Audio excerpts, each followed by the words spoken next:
Hi guys, welcome back to my channel. My name is Aijay. Today's video is going to be a detailed tutorial on how to tie the Nigerian bridal gele. If you'd like to see how I achieved it, please keep on watching. Okay, so here I'm showing you the number of joinings that this gele has. This gele has 4 joinings. A typical bridal gele these days usually has 4. If it's an ashrebi gele, like for party makeovers, they usually have 3. After that, I'm going to fold in 1 inch at the tip of the gele. It's very important to fold this 1 inch and also make sure that you don't lose that 1 inch while you're tying your gele.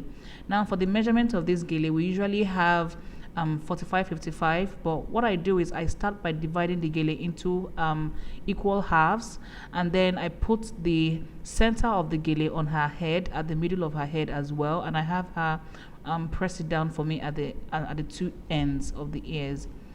And then I take my fingers and I make that mark like that, and that's just like 5 for me. So once you just pick the end of it and put that at the new center, so just like an anchor point, just do that and then shift the anchor point, and that automatically gives you 45-55. That's like a very wuru to the answer, like a very fast way to get that measurement. So after you're done doing the measurement, you want to fold in the excess gele that you have at the back. So just tuck it in twice and secure that for later, because when we get to pleating, you'd have to unravel that and it gives you more fabric to work with later. So it's like tucking fabric away for later on. Now we want to cross this gele at the back. So this is just to show you what the gele looks like at the back. One is longer, one is shorter. When you want to cross this gele at the back, the shorter side goes over the long one, as you can see.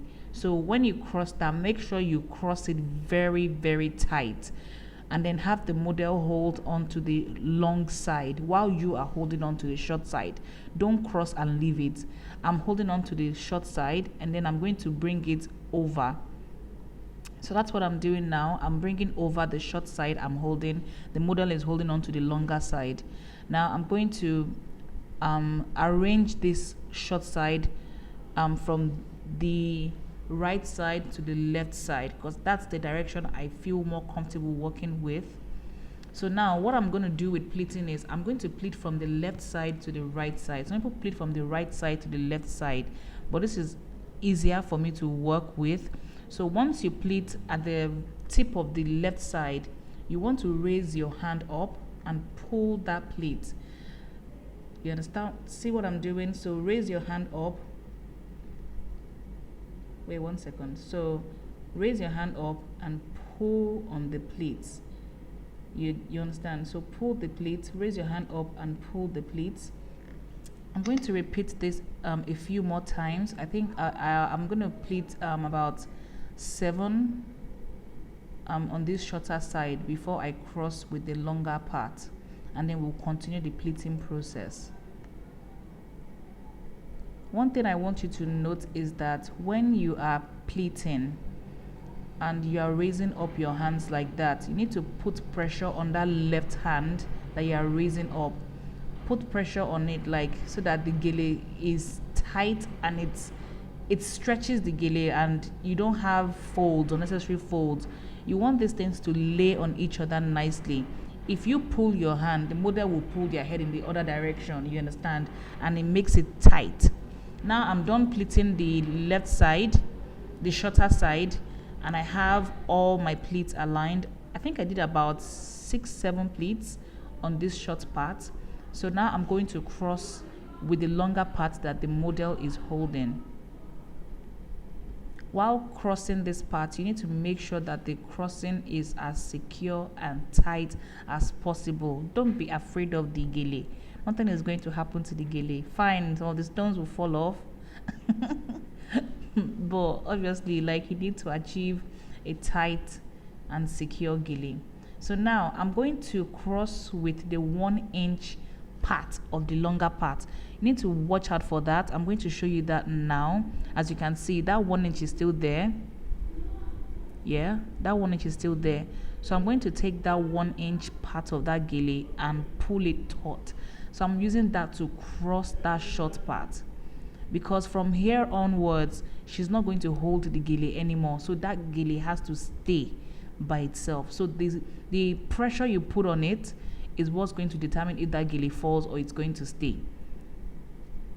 Okay, so now that I have crossed that successfully, I'm going to try to stretch the gele so that my 1 inch can get to the right ear where her hand is.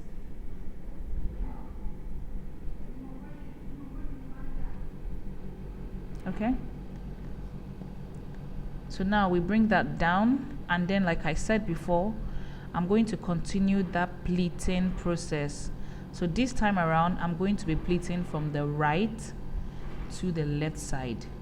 So pick a pleat like before, raise your hand up and pull. If you are struggling to pull the pleat, raise your hand up further.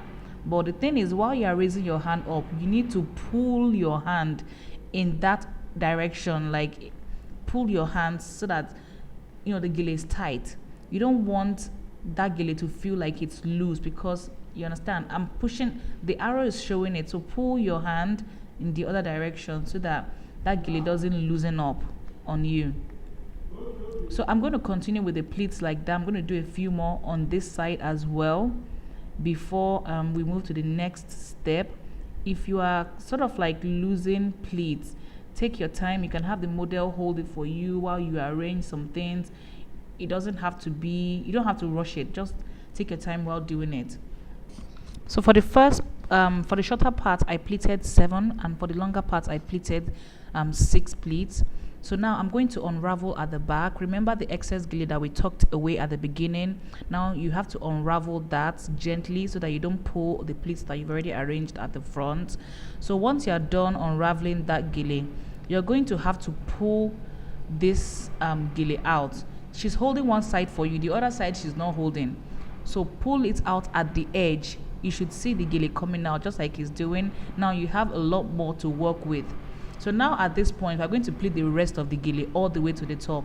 So we're going to continue the process. One thing you should note is this: do not raise your hand again at this point. Like, you don't want to raise your hand again at this point because you've already unraveled the gele at the back. So the thing is, just pleat from here on. If the pleat doesn't get to the end like you want, just leave it wherever it gets to. If it's halfway, just leave it. If it's almost all the way, just leave it wherever it gets to. If you can get it to get to the end, that's fine. But if it doesn't get to the end, just leave it at this point. So just continue pleating, pulling the pleats just continue pulling the pleats until you exhaust the entire fabric that you have left.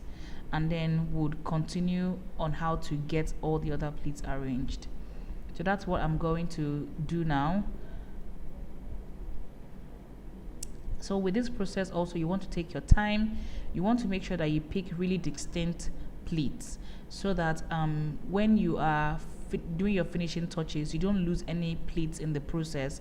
Because one thing you should note is this: whatever number of pleats you are picking here is very difficult to achieve at the end of the day, but it's not like it's very difficult, but obviously with practice you get it.